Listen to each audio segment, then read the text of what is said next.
गुरु प्यारी साध संगत जी, आज फिर से एक सुंदर सी साखी आप सभी को सुनाने जा रही हूँ। गुरु प्यारी साध संगत जी, ये एक सच्ची साखी है और उस बारे में है कि कुछ लोग किसी को बिना जाने उसके बारे में एक धारणा बना लेते हैं और उसी धारणा के हिसाब से उसके बारे में उल्टी सीधी बातें करके अफवाह फैलाते हैं। तो बिना किसी को जाने कभी हमें किसी के बारे में ना तो कोई धारणा बनानी चाहिए और ना ही कोई बात करनी चाहिए जिससे कि वो अफवाह फैले, उसके बारे में उसकी कोई बदनामी हो। तो आओ गुरु प्यारी साध संगत जी, सुनते हैं ये सुंदर सी साखी जिसका टाइटल है वाणी पर नियंत्रण रखें। तो आओ गुरु प्यारी साध संगत जी, सुनते हैं ये सुंदर सी साखी। एक बार एक बुजुर्ग आदमी ने अफवाह फैलाई कि उसके पड़ोस में रहने वाला नौजवान चोर है। ये बात दूर दूर तक फैल गई। आसपास के लोग उस नौजवान से बचने लगे। नौजवान परेशान हो गया। कोई उसके घर पर नहीं आता था, कोई उस पर विश्वास नहीं करता था, कोई उससे बात नहीं करता था और लोग उसे शक की निगाह से देखते थे जब भी वो कहीं से गुजरता था। तभी गांव में चोरी हुई और उस चोरी की वारदात के बाद जो शक की सुई थी उस नौजवान पर गई और जैसे ही वो शक की सुई नौजवान पर गई तो सभी लोगों ने उसको बंदी बनवा दिया। लेकिन कुछ दिनों के बाद जब छानबीन शुरू हुई और ये साबित हुआ कि वो नौजवान निर्दोष है। निर्दोष साबित होने के बाद वो नौजवान चुप नहीं बैठा। उसने बूढ़े आदमी पर गलत आरोप लगाने के लिए एक मुकदमा दायर कर दिया।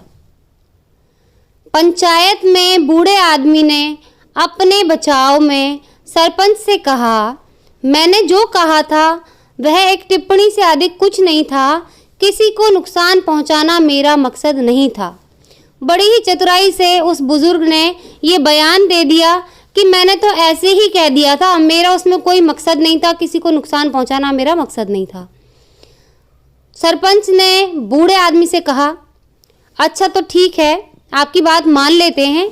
आप एक काम करो, आप एक कागज के टुकड़े पर वो सब बातें लिखो जो आपने इस नौजवान के बारे में कही थी और जाते समय उस कागज के टुकड़े टुकड़े करके घर के रास्ते पर फेंक देना। बाकी फैसला मैं कल सुनाऊंगा। तो इस प्रकार पंचों ने पंचायत को उस समय के लिए बर्खास्त कर दिया और अगले दिन फिर से पंचायत बिठाई।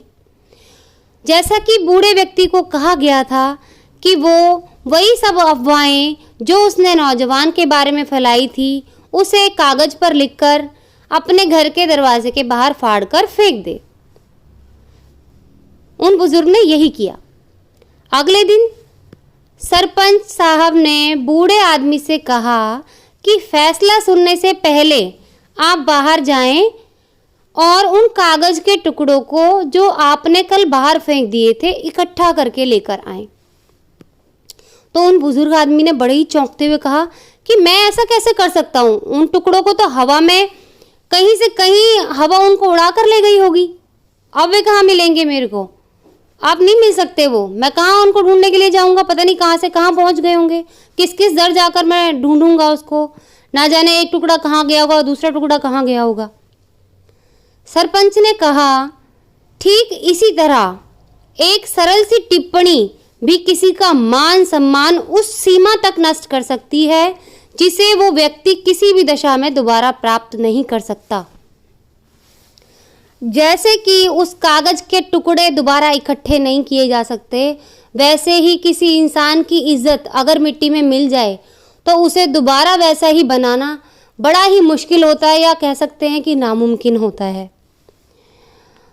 तो गुरु प्यारी साध संगत जी, इसीलिए जब हम किसी के बारे में कुछ अच्छा नहीं कह सकते तो चुप रहना ही बेहतर है।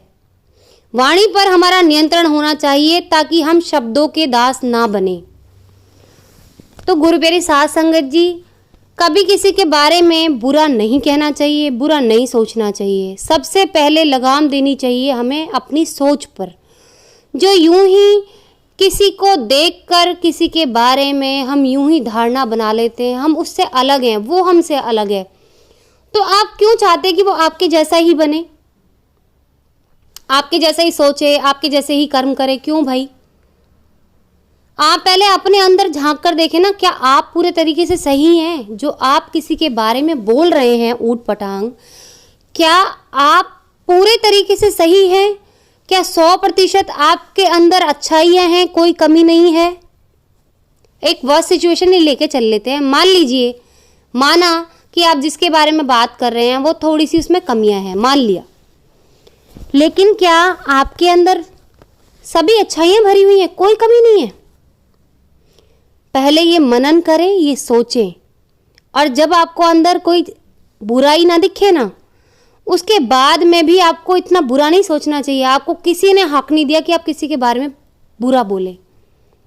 इस दुनिया में कोई भी इंसान ऐसा नहीं है जिसके अंदर कमियां ना हो, क्योंकि 100% अच्छाई वाला इंसान तो भगवान ही है, वो भगवान के तुल्य है। और इस दुनिया में ऐसा कोई इंसान नहीं है जिसके अंदर कोई कमी ना हो, कोई ना कोई खामी हर एक किसी के अंदर होती है।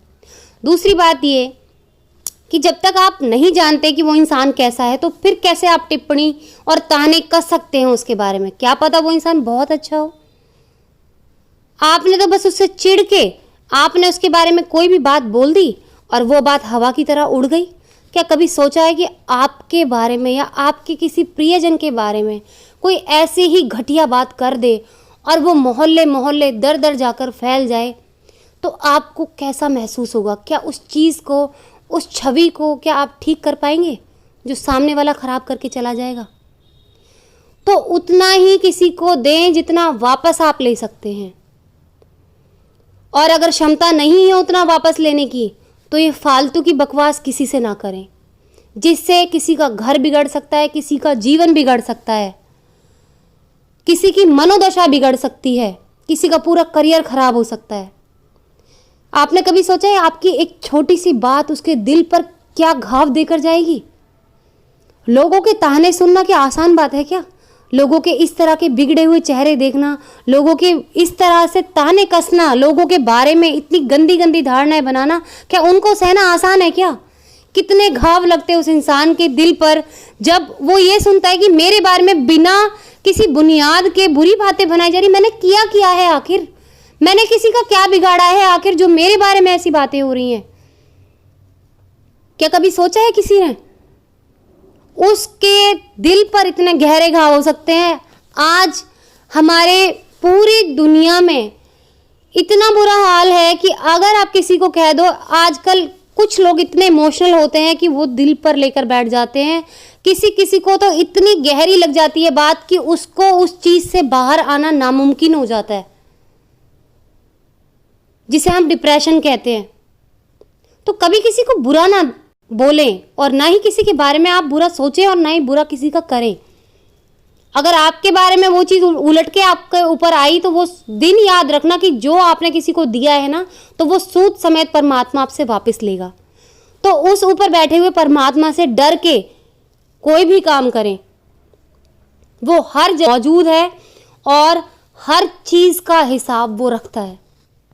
तो उस ऊपर बैठे परमात्मा की शक्ति से डरें, उसके आगे आपकी एक नहीं चलेगी। अगर आप अपने आप को आज शक्तिशाली समझते हैं, जीरो हैं आप उस परमात्मा के आगे।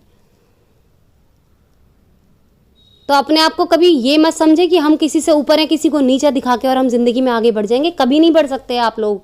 एक मोमेंट के लिए बढ़ सकते हो, लेकिन आगे जो तबाही मचेगी ना, उसका आपको अंदाजा भी नहीं है। तो गुरु प्यारी साध संगत जी, हमेशा पॉजिटिविटी फैलाएं, खुशियाँ बांटें, हमेशा एक स्माइल रखें अपने चेहरे पर, हर एक किसी के बारे में अच्छा बोलें। आप अच्छा देखोगे, दुनिया तभी अच्छी दिखेगी। बुरा इंसान ही बुरा देखता है, अच्छा इंसान कभी किसी के अंदर खामी नहीं देखता। मैंने आपको एक कहानी सुनाई थी ना, पार्वती जी ने वो बिच्छू को अपने हाथ पर लिया था क्योंकि उनके खुद के अंदर अच्छाई थी। आप अच्छा ही सोचो लोगों के बारे में। हाँ, अगर वो लोग आपको कष्ट देते हैं तो दूर हो जाइए, पर किसी के बारे में बुरी धारणा मत बनाइए बिना किसी को जाने। तो आओ गुरु प्यारी साध संगत जी, आज की इसी सुंदर सी साखी के साथ आपसे विदा लेना चाहूँगी। और अगर मेरी साखियाँ और मेरे शब्द आप सब लोगों को पसंद आते हैं तो प्लीज़ इनको लाइक करें, शेयर करें, कमेंट ज़रूर करें और गुरु प्यारी साध संगत जी मेरे चैनल को सब्सक्राइब करें। आज इसी के साथ आपसे विदा लेती हूँ। आशा करती हूँ आप रोज़ सिमरन करेंगे, रोज़ अच्छा अच्छा सोचेंगे और पॉजिटिविटी फैलाएंगे।